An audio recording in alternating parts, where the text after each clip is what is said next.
부산 지부에서 교통안전 교육을 담당하고 있는 이지연 교수입니다. 반갑습니다.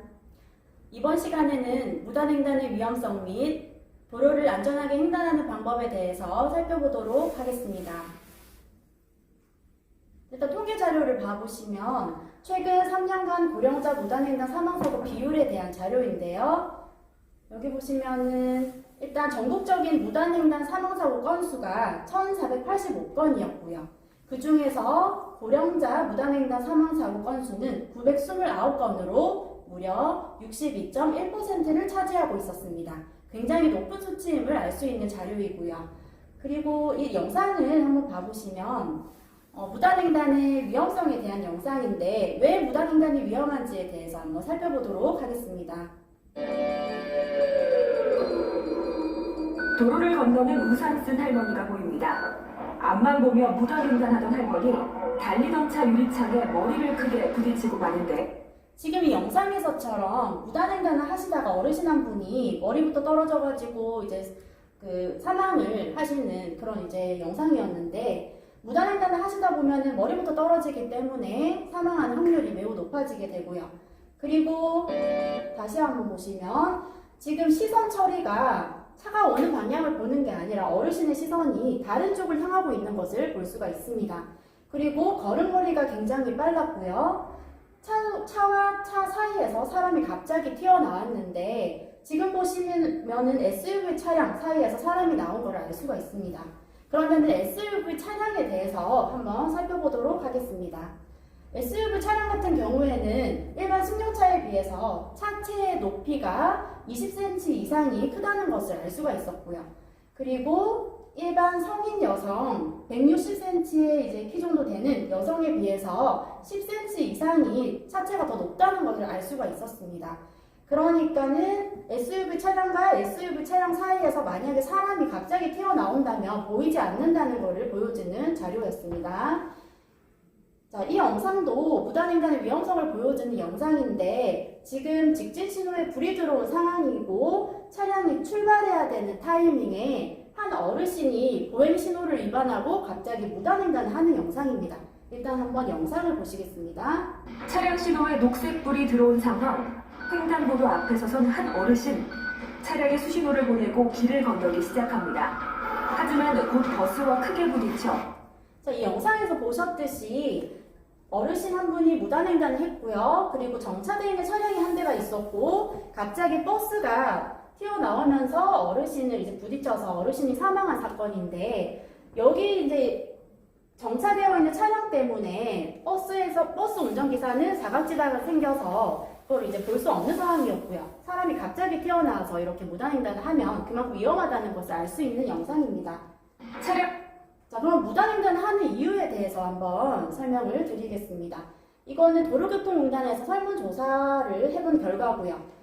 가장 많이 이제 나온 비율이 51.6%로 왜 무단횡단을 하느냐 하면은 여기 횡단보도가 있는데도 불구하고 이쯤에서 길을 건너시는 분이 많았어요. 그 이유는 귀찮아서였습니다. 대부분이. 그리고 두 번째는 23.7% 정도였고요.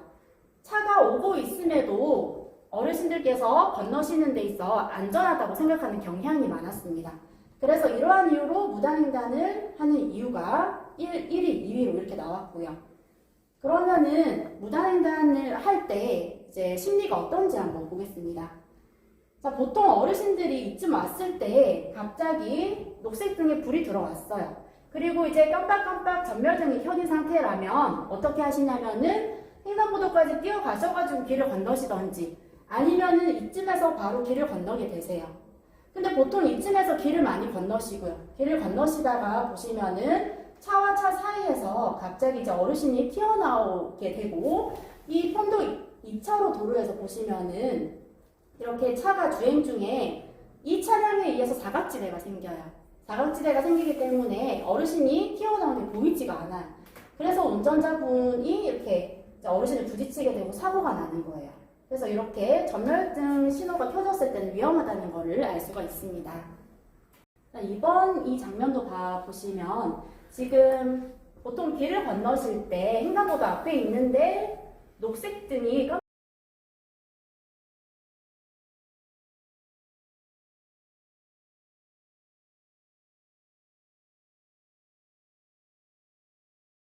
바뀌는 경우가 있어요. 그러면은 이 2차로에서 주행 중이던 차량은 당연히 차량 신호가 녹색으로 이제 바뀌었기 때문에 이 차량에 의해 사각지대가 생겨서 이 어르신을 보지 못하고 이렇게 사고가 발생하게 됩니다. 왜냐면은 아까 말씀드린 대로 차량 신호가 녹색불이 들어왔기 때문에 그냥 아무 생각 없이 주행을 하게 되는 거예요. 그래서 이렇게 무단횡단을 하시게 되면 이런 위험성이 존재한다는 것을 일단 알고 계시면 될 것 같고요. 그러면은 어떻게 이제 보행을 하시면 되느냐면 녹색 신호가 깜빡이는 경우라 한다면 그때 바로 건너지 마시고 기다렸다가 다음 신호에 길을 건너주시면 좋겠습니다. 그리고 두 번째로 녹색 신호가 켜져 있다 할지라도 주변을 잘 살피고 이제 바로 건너지 마시고 살피고 횡단을 하시는 것이 좋겠습니다.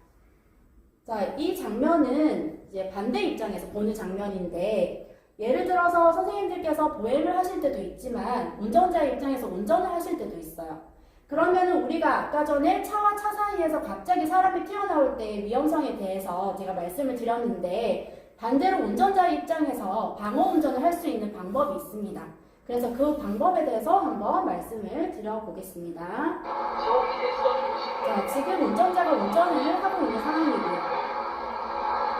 자, 이쯤에 딱 왔는데 지금 버스와 버스 사이에 차체가 굉장히 높기 때문에 사람이 갑자기 튀어나올 수 있다는 것을 일단 감안을 하셔야 되고요. 그러면은 지금 속도를 굉장히 이제 줄여서 가시고 계시는 건데 한번 볼게요.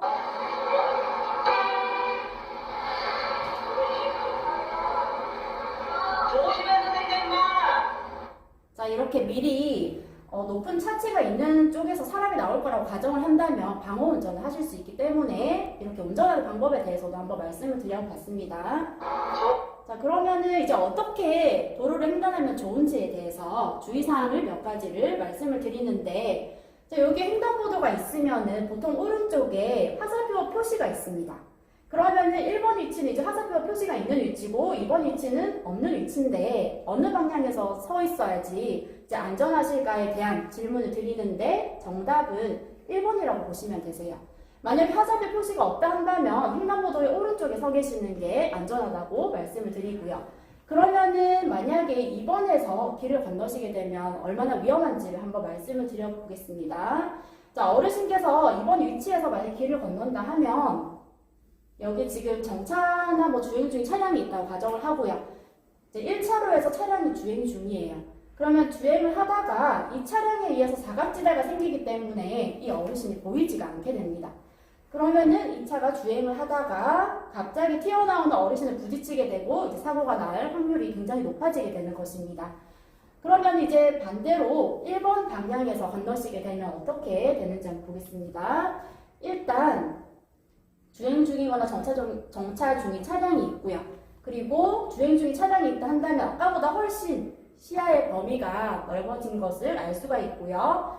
그리고 이제 사각지대도 어느 정도 해결이 되기 때문에 훨씬 더 안전하게 길을 건너실 수가 있습니다. 그러면 이제 전체적으로 정리를 한번 해보겠습니다. 어떻게 도로를 횡단해야 되는지 간략하게 말씀을 드리겠습니다. 일단 첫 번째로는 연석에 내려와서 서 계시지 마시고 한 걸음 뒤로 물러서 가지고 멈춰서 서 계시는 게 좋겠습니다. 두 번째는 차가 오는지를 보시고요. 녹색 신호에 불이 들어왔다 할지라도 차가 오는지 한번 확인을 하시고 건너시는 게 좋겠고요. 그리고 세 번째로는 이제 건너실 때도 확인을 하시면서 차가 오는 방향을 보시면서 건너시는 게 좋겠습니다. 자, 이렇게 이번 시간에 무단횡단의 위험성 및 안전하게 도로를 횡단하는 방법에 대해서 말씀을 드려봤는데 중요한 것은 실천을 하는 거라고 생각을 하고요. 잘 유념을 하셔가지고 안전한 보행하시기를 바랍니다. 네, 지금까지 도로교통공단 부산지부 안전교육부 이지연 교수였습니다.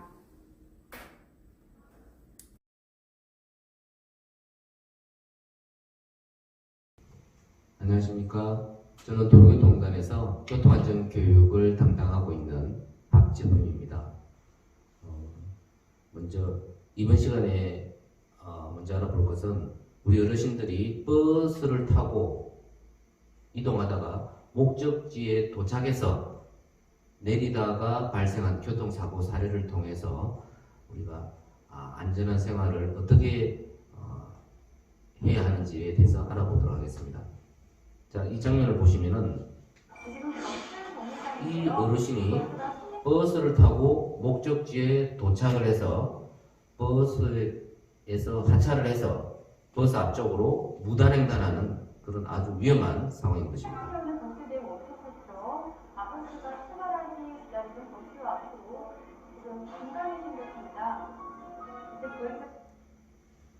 자, 그런데 여기서 한 가지 이상한 점은 우리 어르신의 그 시선을 한번 봐보십시오. 지금 차가 어디서 오고 있습니까? 전부 다 이렇게 앞쪽으로 향하고 있는데 우리 어르신은 지금 시선을 왼쪽으로 봐야 되는데 오른쪽으로 보고 있다는 거죠.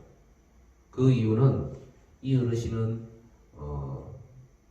동네 근처에서 버스에서 내렸을 때는 중앙선이 바로 앞쪽에 있기 때문에 중앙선 건너편에서 오는 차인 줄 알고, 그래서 중앙선 너머의 차가 지금 오고 있는 줄로 알고 오른쪽으로 봤다는 거죠. 이렇게 착각을 하면서 교통사고가 발생한 것입니다. 그래서 달려온 차에 그대로 부딪히면서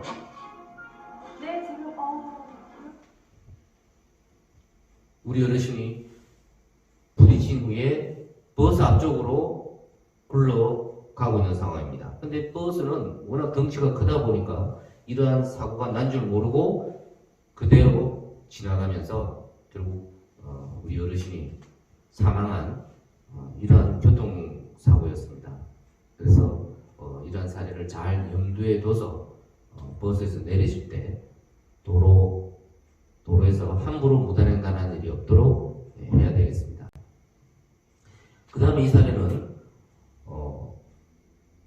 버스를 타고 가다가 목적지를 한 정거장 지나친 사례입니다. 그래서 우리 기사님에게 내려달라고 부탁을 하고 있는 상황이죠. 근데 우리 기사님은 이러한 장소에서는 절대로 내려주면 안 되는 것이죠. 그런데도 우리 버스 기사님은 우리 어르신들의 부부 어르신입니다.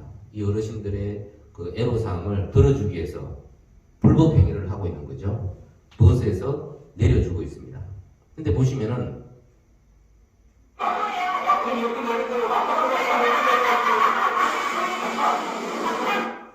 자, 우리 어르신 두 부부가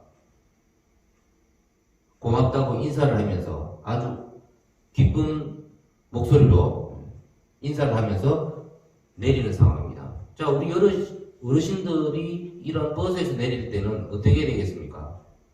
항상 오른쪽으로 오토바이라든지 차가 오는 것을 확인했어야 되는데 그러지 못하고 그냥 정류장에 내리는 것처럼 그대로 내리다가 이 승합차의 그 좌측에 있는 그 백미러에 부딪혀서 머리를 1차에 부딪혔죠. 그러면 벌써 머리에 충격이 되면서 바로 땅바닥에 충격이 되는 뇌진탕으로 현장에서 사망한 사고입니다.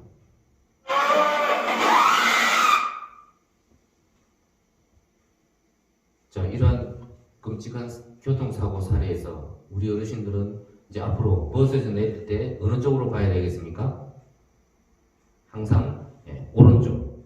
그런데 무조건 또 오른쪽만 봐서는 안 된다는 거죠. 항상 내리면서 우리가 도로를 걸을 때도 마찬가지입니다만 왼쪽, 오른쪽, 좌우를 항상 확인하는 습관을 가져야 된다는 거죠. 지난번에 우리 승객이 버스에서 내리다가 오토바이가 역주행하면서, 그러니까 왼쪽에서 달려오고 있는 그런 상황에서 오토바이와 부딪혀가지고 교통사고가 나는 그런 상황도 있었기 때문에 항상 우리가 도로를 횡단할 때 횡단보도로 가야 되겠죠. 무단횡단 절대로 하면 안 되고요. 그 다음에 버스에서 내릴 때 항상 좌우를 확인하는 습관을 길러야 되겠습니다. 다음은 우리 어르신이 야간에 걸어 다니실 때의 그 위험 상황에 대해서 말씀드리도록 하겠습니다. 자, 승용차가 야간에 전조등을 켜면서 가고 있는데 우리 야광조끼라든지 이런 반사제를 입으신 우리 어르신들은 거리가 120m에서도 운전자가 식별을 할 수가 있고요. 그 다음에 반사제는 아니지만 좀 흰색이나 이런 밝은색 계통의 옷은 50m. 그 다음에 어두운 옷은 있죠. 거의 앞쪽에 거의 한 30m 정도 가서야 식별이 된다는 거죠. 그러니까 굉장히 위험하다는 거죠. 그래서 가능하면 우리 어르신들은 야간에 외출하실 때는 가능하면 밝은 옷, 더 가능하다면 이러한 반사제, 뭐 야광조끼라든지 이런 걸 착용하고 보행을 하신다면 훨씬 안전할 수 있으리라 봅니다. 얼마 전 창원지방법원에서 판결 난 사례를 보면 야간에 보행자가 골목길을 검정색 옷, 저처럼 검정색 양복 이런 식의 검정색 옷을 입고 골목길을 가다가 뒤에서 다가오는 승용차가 이를 잘못 보고 보행자를 부딪혔는데, 물론 거의 책임은 운전자가 책임을 집니다만은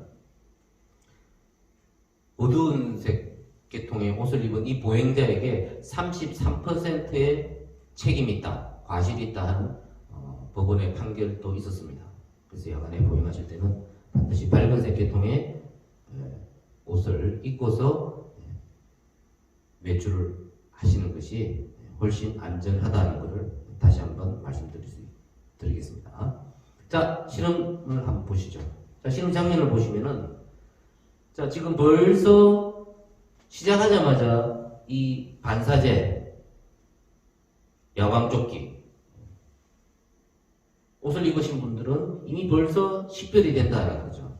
근데 밝은색 계통의 옷을 입으신 분은 조금 더 가까이 가야 이제 보이기 시작하는 거죠.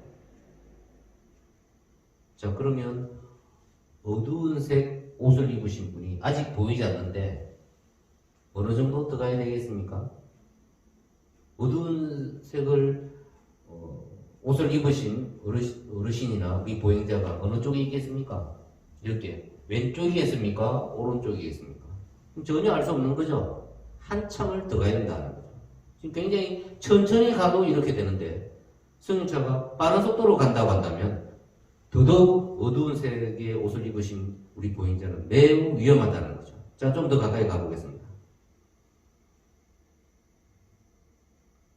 예. 거의 가까이 오니까 이제 희미하게 나타나는 거죠.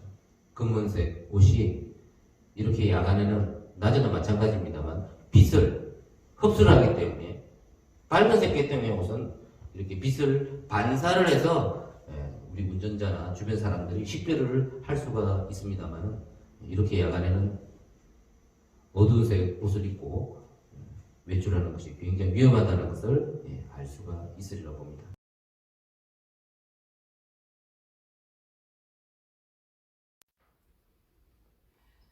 안녕하세요. 도로교통공단 부산지부에서 현재 교통안전교육 담당하고 있는 이연호라고 합니다. 오늘 이번 시간에는요, 저랑 두 가지에 대해서 말씀드리려 하는데요. 바로 첫 번째는 이 약물과 음주운전 예방 관련된 얘기를 좀 드릴 거고요. 그럼 두 번째는 안전벨트 착용의 중요성에 대해서 말씀을 드리려고 합니다. 우선 약물과 음주운전 예방 관련해서 좀 말씀드리려고 하는데요. 지금 보시면요. 여기 사진에 한 트럭 운전자가 주차장을 왔다 갔다 하는 모습이 보이죠, 그죠? 이게 어떤 사고였냐면은 한 트럭 운전자가 주차장을 돌아다니면서 한 50여 대의 차에 서 있는 차를 들이받았던 사고였습니다. 당시 처음에 경찰이 도착했을 때는 해당 운전자가 음주운전이라고 예상을 했는데요. 이 운전자는 술을 마시지 않았고요. 약 1시간 전에 비염약을 복용했었습니다. 이 비염약 아마 드셔보셔서 아시겠지만 가끔 졸음이 오는 경우가 있거든요. 그래서 비염약을 드시고 몽롱한 상태에서 운전하다가 차량 50여 대를 들이받는 사고를 났었습니다. 그래서 우리 어르신들 나이가 드심에 따라서 아마 약물을 복용하는 경우가 종종 있으실 텐데요.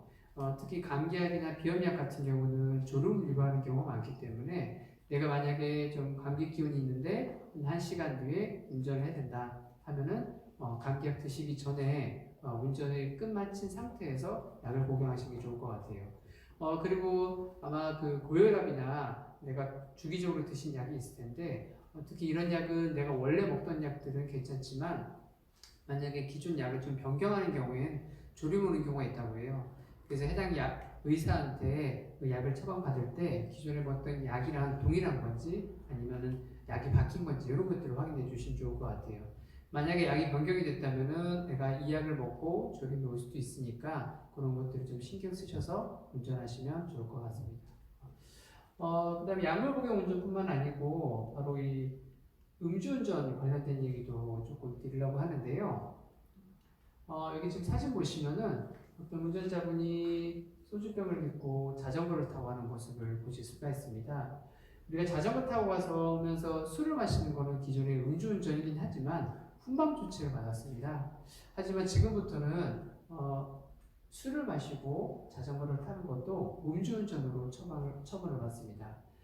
그래서 혈중알코올도 0.03% 이상으로다가 자전거를 타고 음주운전하게 되면은 범칙금 3만 원이 부과가 되고요. 만일에 측정을 거부할 경우에는 10만 원 범칙금이 부과가 됩니다. 그래서 자전거를 타실 때도 약주하시고 자전거 타시는 것도 금물이라는 거 꼭 기억해 주시면 좋을 것 같아요. 근데 여기서 중요한 게 혈중알코올 농도가요 0.03이라고 나와 있거든요.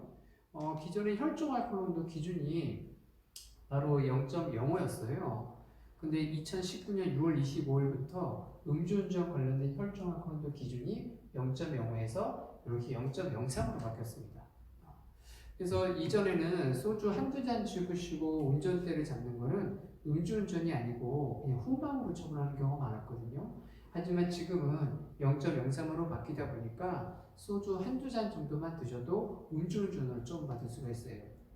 그래서 저희 교육장에 오셨던 76대신 어르신 한 분 계셨는데요.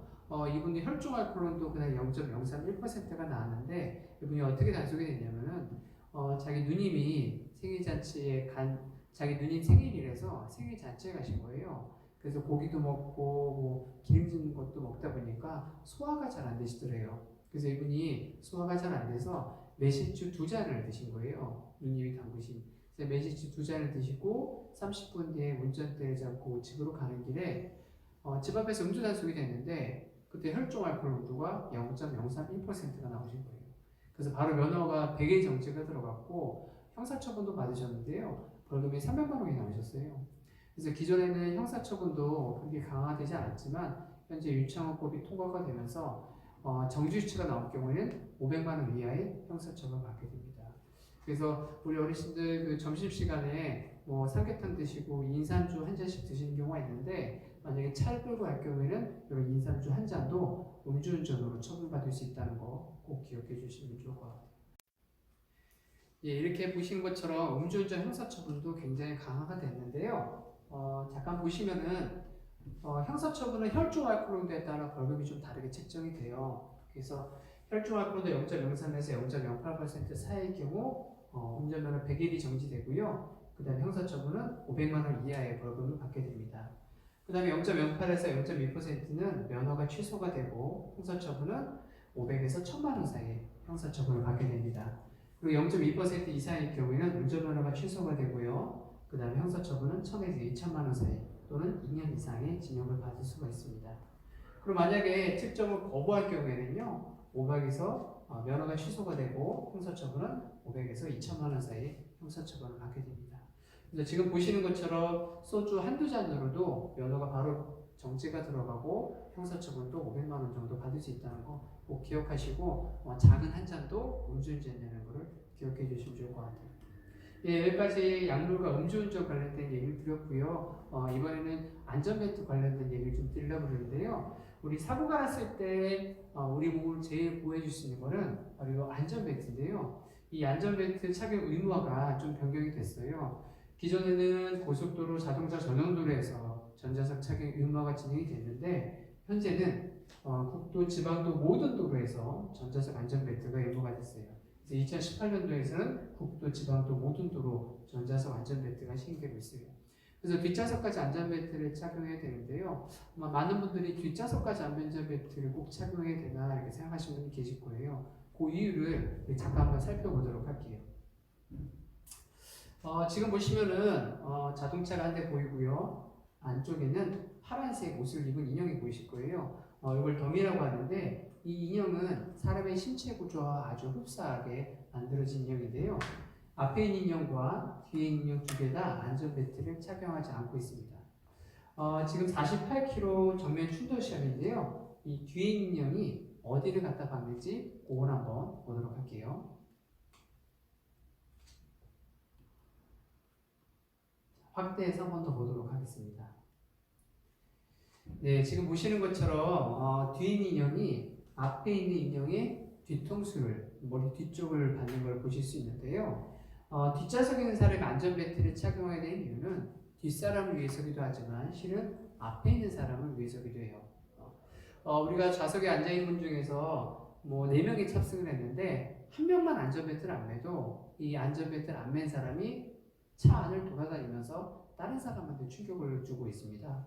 그래서 뒷좌석 안전벨트를 반드시 의무적으로 착용해야 되고요. 특히 유럽 사람들은 이런 걸 잘 알고 있어서 앞좌석과 뒷좌석 안전벨트 착용률이 80% 거의 동일한데 우리나라 같은 경우는 앞좌석은 70에서 80% 착용률이 나오지만 뒷좌석까지는 아직도 좀 많이 적은 부분이 있습니다. 그래서 조금 불편하신 경우 있겠지만 뒷좌석까지 안전벨트를 꼭 착용해 주시면 좋을 것 같아요. 그리고 특히 안전벨트를 착용하는 또 다른 이유 중에 하나는 사고가 났을 때 차량 밖으로 튕겨나가는 것, 이걸 막기 위해서인데요. 영상을 하나 같이 한번 보시도록 하겠습니다. 지금 승합차 한 대가 교차해서 사고가 났는데요. 그 순간에 트렁크에서 누가 튀어나왔죠, 그죠? 보니까 아이들 2명이 차량 뒤 트렁크에서 튀어나온 모습을 보실 수 있습니다. 지금 보시는 것처럼 사고가 났을 때 안전벨트를 착용하지 않으면 차문이 열려서 튕겨나가든지 또는 창문이 깨지면서 밖으로 튕겨나가는 사고를 당할 수 있습니다. 지금 같은 경우는 아이들이 그래도 큰 부상이 없어서 다행이지만 대부분 밖으로 튕겨나가게 되면 목숨을 잃는 경우가 많습니다. 특히 우리 어르신들 이제 버스 타시고선 행사철에 관광하러 많이 가시는데요. 버스 타시고서 안전벨트를 안 하시는 경우도 있어요. 버스 불편하게 뭐하라 이렇게 많이 하시는데 다음 영상을 같이 한번 보도록 하시겠습니다. 지금 보시면은 앞좌석에 남자분 한 분하고 여자분, 남자분 해서 총 3명이 앉아있는 거 보실 수 있는데요. 이 버스가 사고가 나면서 밑으로 추락하는 순간 이분들이 어떻게 되는지 같이 한번 보도록 할게요.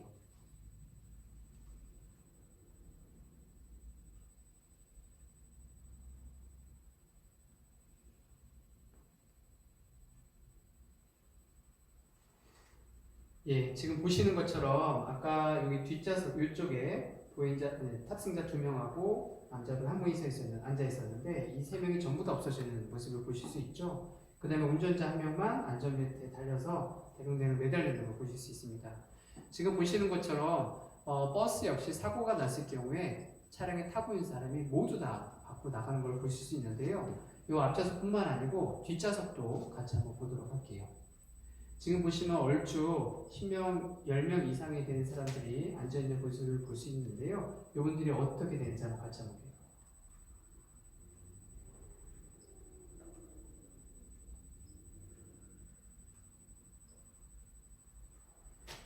지금 보시는 것처럼 한 분만 이렇게 버스에 있는 걸 보실 수 있고요. 나머지 분들은 전부 다 밖으로 나가는 걸 보실 수 있는데요. 예전에 우리나라에서도 버스 한 대가 임산바투로 굴러 떨어졌던 사고가 있었어요. 그 당시에 사망자가 13명이 나왔는데 그 가장 큰 이유가 바로 버스에 탑승하고 있는 탑승객이 밖으로 튕겨나갔기 때문에 그렇습니다. 사고가 났을 때 밖으로 튕겨나가면 치사율이 90% 이상이 되기 때문에 안전벨트 착용은 당연히 의무가 되어야 됩니다. 그래서 우리 행라철에 버스 타고 놀러 가시는 경우가 꽤 많으실 텐데요. 행라철에 특히 나가실 때도 이 버스에서 안전벨트는 꼭 좀 착용해 주시고 그 다음에 버스 안에서 노래를 부르시거나 또는 춤추시는 행위는 될 수 있으면 도착하셔서 해주시면 좋을 것 같습니다. 이렇게 안전수칙들 잘 지키셔서요. 올해 마지막 남은 시간도 안전하게 보내시면 좋을 것 같습니다. 여기까지 도로교통공단 부산지부의 이현우였습니다. 감사합니다.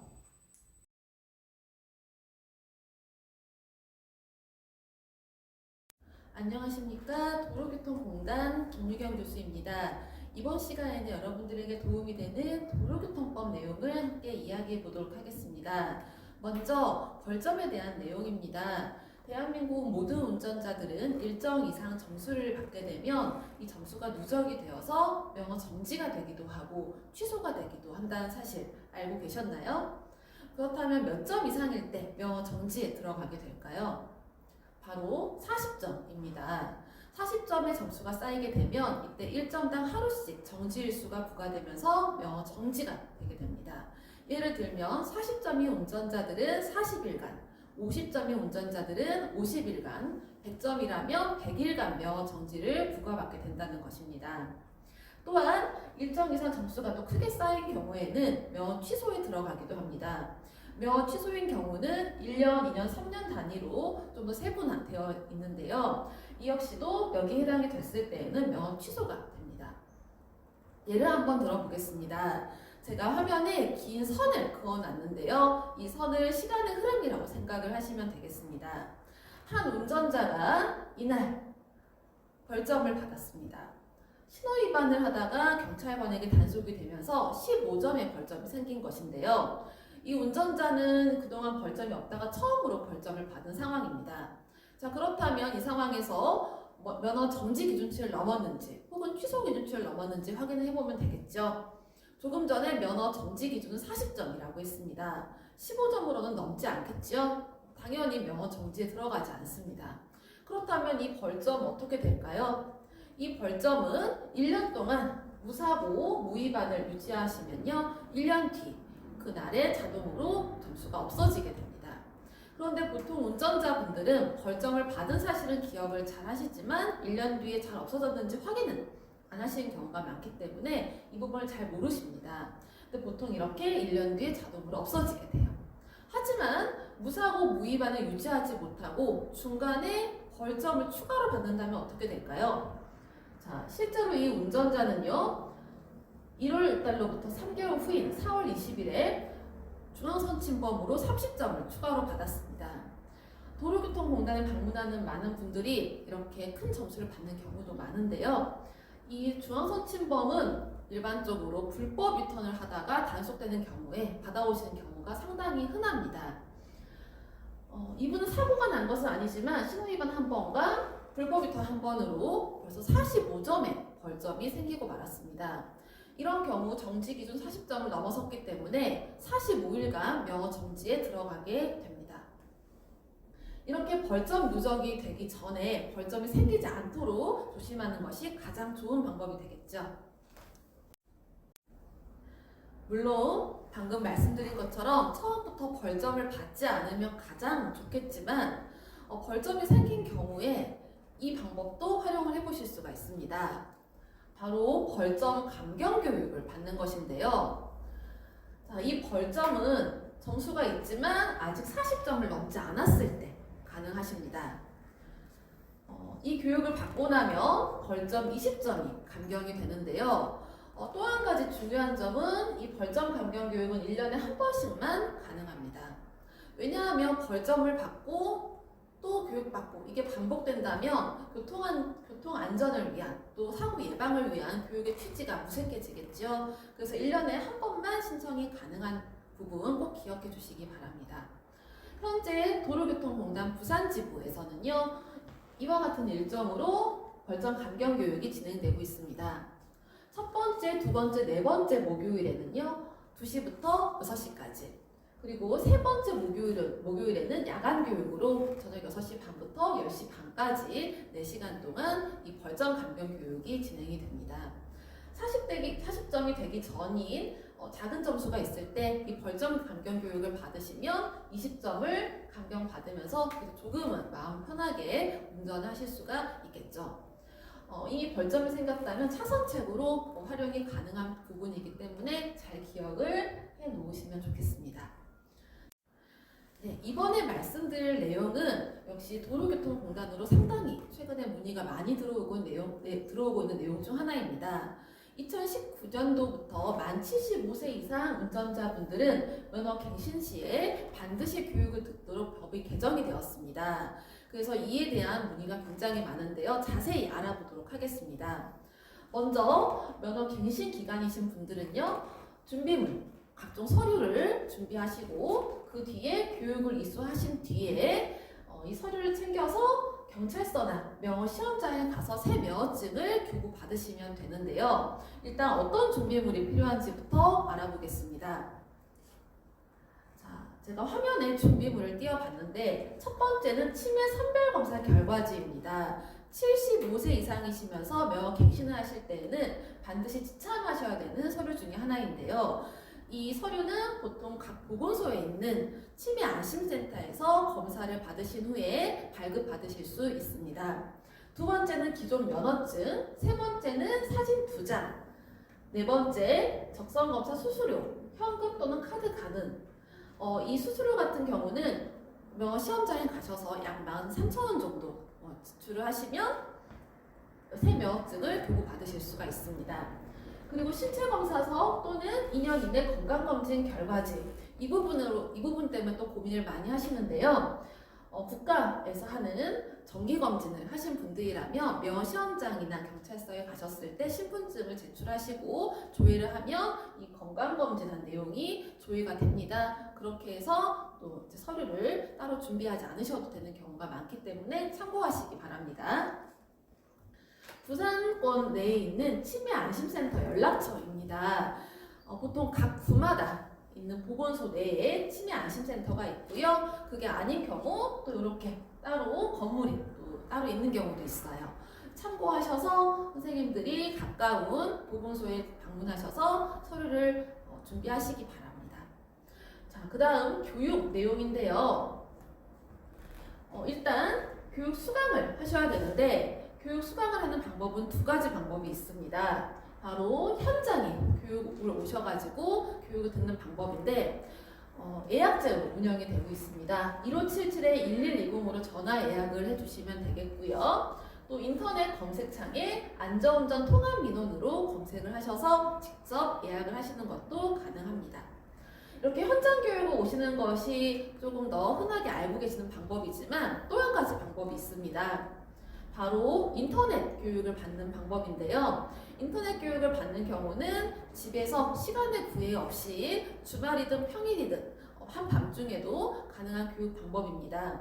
어르신들 같은 경우 인터넷 사용을 조금 어려워하시는 경우가 많이 있는데요. 이런 경우는 가족분들이나 주변에 인터넷 사용에 어려움이 없는 분들에게 도움을 받아서 이 교육을 수료하시는 것도 한 방법이 되겠습니다. 인터넷 교육을 받는 경우에는 도로교통공단 일원인센터에 들어가셔서 교육 신청 후 교육을 수강하시면 완료가 됩니다. 이 둘 중에 한 가지 방법으로 교육을 이수하시면 되겠습니다. 자, 이렇게 교육 이수를 하신 분들은요, 명어 갱신 절차만 남아있는데요. 여기서 준비하신 서류를 챙겨서 경찰서나 명어 시험장에 제출을 하시면 새 면허증을 발급받으실 수가 있겠습니다. 자, 이상으로 제가 준비한 내용을 모두 이야기 드렸습니다. 선생님들 많은 도움 되시길 바랍니다. 감사합니다.